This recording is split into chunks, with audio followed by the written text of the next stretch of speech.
नमस्कार, आप देख रहे हैं एनएमएफ न्यूज। आपके साथ मैं हूं नमता चौधरी।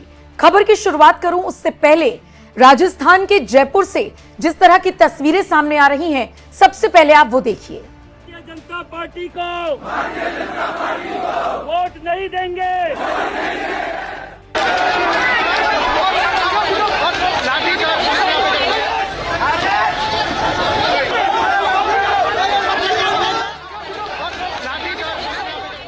सड़कों पर उतरे ये लाखों लोग आखिर किस चीज को लेकर अपनी आवाज बुलंद कर रहे हैं? आखिर क्या मांगे हैं कि एक साथ जयपुर में लाखों लोग सड़कों पर उतरे हुए थे? इसके पीछे दो कारण हैं। आज एक एक करके दोनों कारणों पर बात करेंगे। सबसे पहले आपको बताते हैं कि दिल्ली के जंतर मंतर पर जिस तरीके से बवाल काटा गया, प्रदर्शन हुआ, धर्मेंद्र प्रधान का इस्तीफा हो गया, उसके बाद जयपुर में करणी सेना ने 24 राज्यों से हजारों लाखों लोगों को यहां पर प्रदर्शन के लिए और एक बड़ी रैली के लिए बुलाया था। और तस्वीरें देखने के बाद अंदाजा लगाया जा सकता है कि कैसे 24 राज्यों से हजारों या लाखों लोगों ने पहुंचकर जयपुर में ये मार्च निकाला। इसके पीछे का कारण जो पहला सामने आया है वो ये कि यूजीसी रोल बैक, ये इनका मुख्य उद्देश्य था। इनका कहना है कि यूजीसी की नई गाइडलाइंस के तहत सवर्णों के साथ सरकार अत्याचार कर रही है। अच्छा, विडंबना देखिए, यूजीसी की नई गाइडलाइंस का सारा आरोप धर्मेंद्र प्रधान के ऊपर लगा था। अब धर्मेंद्र प्रधान तो इस्तीफा दे चुके हैं, तो ऐसे में इस मार्च से कम ये नारा तो बुलंद नहीं हुआ कि धर्मेंद्र प्रधान इस्तीफा दो, लेकिन हां, नए शिक्षा मंत्री से अपील की गई है कि जो फैसले पुराने शिक्षा मंत्री लेकर गए हैं उन सब पर रोक लगाई जाए, उसे लागू ना करने दिया जाए। हालांकि हम सब जानते हैं कि कैसे सुप्रीम कोर्ट तक मामला पहुंचा था, फिर स्टे लगा दिया गया था, लेकिन इस नई गाइडलाइंस के विरोध में, इस इक्विटी कमेटी के विरोध में जिस तरीके से सवर्ण सड़कों पर उतरे हैं, ये तस्वीरें बताने के लिए काफी हैं। आप इन तस्वीरों को देख रहे हैं, लेकिन ये लोग नारे क्या लगा रहे हैं, किस तरह की बातें हो रही हैं, क्या माहौल है, आइए इन वीडियोस को देखने और सुनने के साथ साथ समझिए भी।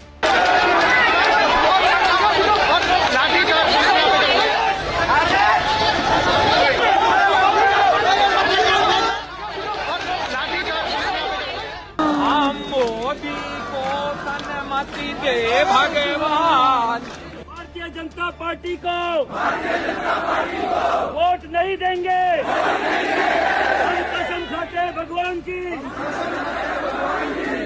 पक्का है क्या? उनकी कोई रैली में भी नहीं जाएंगे। और आइए अब आपको दूसरी तस्वीर दिखाते हैं जिसमें यही कार्यकर्ता पुलिस के साथ उलझते हुए नजर आ रहे हैं। क्या करें, जब पुलिस ने इन्हें रोकने की कोशिश की, एक तय रेखा से आगे बढ़ने से इन्हें रोका, तो फिर पुलिस के साथ धक्का मुक्की हुई और उसके बाद की ये तस्वीरें आपके सामने हैं। श्री राष्ट्रीय राजपूत करणी सेना के बैनर तले देश के 24 राज्यों से जुटे लाखों कार्यकर्ताओं ने यूजीसी रोल बैक और सवर्ण समाज की अलग अलग मांगों को लेकर एक महापरिक्रमा निकाली। इस दौरान पुलिस अधिकारियों के साथ धक्का मुक्की भी हुई। बताया ये भी जा रहा है कि भीड़ को तितर बितर करने के लिए फिर पुलिस को वाटर कैनन और लाठी चार्ज का सहारा भी लेना पड़ा। हालांकि ऐसी कई सारी मानवीय तस्वीरें भी सामने आई कि जो लोग बेहोश होकर गिर गए या पानी की बौछारों से वो परेशान हो गए, ऐसे लोगों के लिए भी वहां पर व्यवस्था थी। बाकायदा कुछ लोग मेडिकल टीम से आए हुए थे। दूसरी तरफ इस पूरे प्रदर्शन के दौरान चूंकि जाम हो गई थी, चक्का जाम हो गई थी सड़कें, कुछ एम्बुलेंस फंस गई। और एक मानवीय तस्वीर ऐसे वक्त में भी देखने को मिली जब इन सैकड़ों की तादाद में मार्च निकाल रहे सवर्णों ने उन एम्बुलेंस को जाने दिया, किसी को भी परेशान नहीं होने दिया। यह सिर्फ अपने हक की आवाज को बुलंद करने वाली बात थी और कुछ नहीं। सवाल ये उठता है कि सड़कों पर सवर्ण समाज को उतरने की जरूरत क्या पड़ी? इसका पहला कारण तो मैंने आपको बता दिया। दूसरा कारण यह भी है कि रिजर्वेशन हटाओ आंदोलन चल रहा है, ये आप जानते ही हैं। माना यह जा रहा है कि जल्द ही ये भी सड़कों पर उतरेंगे। इनको परमिशन भी मिल गई है, लेकिन वो बात की बात है। उससे पहले यहां पर रिजर्वेशन हटाने का मुद्दा भी उठा और आखिरकार सवर्णों को ही टारगेट पर क्यों लिया जा रहा है, ये इन्होंने सवाल उठाए। 4 अलग अलग कारण रहे, आइए उनको विस्तार से समझिए। पहला, इक्विटी कमेटी में जनरल कैटेगरी को जगह नहीं।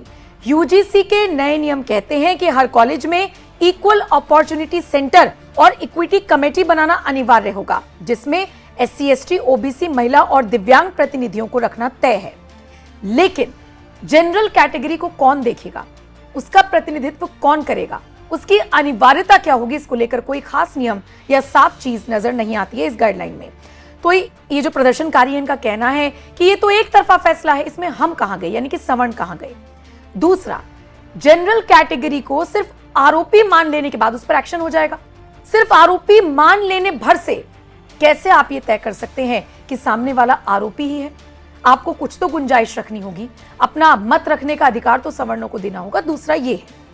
तीसरा, झूठी शिकायत पर कोई जुर्माना नहीं। नई गाइडलाइंस कहती हैं कि किसी शिकायत पर 24 घंटे के अंदर मीटिंग होगी, 15 दिनों के अंदर कॉलेज प्रमुख को रिपोर्ट देना होगा और एक्शन लिया जाएगा सवर्ण छात्र के खिलाफ। अब इन सवर्णों का कहना है कि अगर वो शिकायत झूठी पाई गई तो झूठ बोलने वाले के खिलाफ क्या एक्शन होगा, इस पर तो कोई बात ही नहीं कर रहा है। तो तीसरा कारण ये रहा, इनफैक्ट कोई जुर्माना तक नहीं है।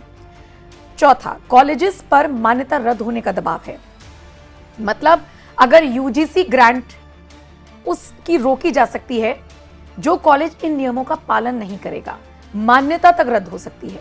अब सवर्ण समाज का तर्क है कि ऐसे तो कॉलेज के ऊपर दबाव रहेगा, कॉलेज तो सवर्ण छात्रों को जबरदस्ती फंसाएगा उन चीजों में, क्योंकि उनकी ग्रांट बंद हो जाएगी। तो ऐसे में इनका यह कहना है कि हमें यह सब बर्दाश्त नहीं है, UGC रोल बैक, इसे वापस लो। नए शिक्षा मंत्री से इनकी अपील है, कलेक्ट्रेट पर ज्ञापन सौंप दिया है। अब देखने वाली बात होगी कि सरकार इसे कितना सीरियसली लेती है, क्योंकि 24 राज्यों से आए इन कार्यकर्ताओं का ये हुजूम बताने के लिए काफी है कि देश में एक नया आंदोलन शुरू होने की कगार पर है। फिलहाल तस्वीरें लगातार आपको दिखा ही रही हैं। जयपुर से सामने आई इस तस्वीर पर आप क्या राय रखते हैं, कमेंट सेक्शन में अपनी राय जरूर दें। प्रभु श्री राम की, प्रभु परशुराम भगवान की, परशुराम भगवान की, अग्रसेन भगवान की, चित्रगुप्त भगवान की। इससे आने वाले चुनाव में, पंचायती राज चुनाव में, नगर निगम चुनाव में भारतीय जनता पार्टी को वोट नहीं देंगे। हम कसम खाते हैं भगवान की। पक्का है क्या? उनकी कोई रैली में भी नहीं जाएंगे और जो हमारे राजनीतिक नेता जो हमारे पास दिए उनका भी विरोध करेंगे।